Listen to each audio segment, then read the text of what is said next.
satunya adalah matahari. Jadi matahari itu merupakan sumber energi panas terbesar.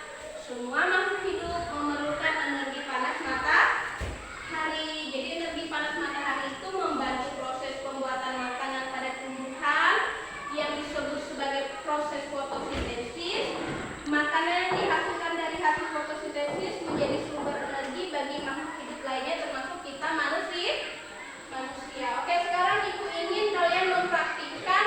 Silakan kalian gosok kedua telapak tangan kalian. Ayo, selama 1 menit silakan digosok. Berarti, apa yang kalian rasakan?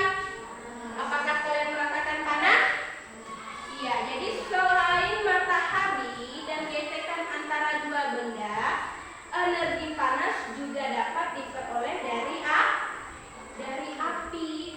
Pada zaman dahulu, orang mendapatkan api dengan cara menggosokkan 2 buah batu yang kering sampai keluar percikan api.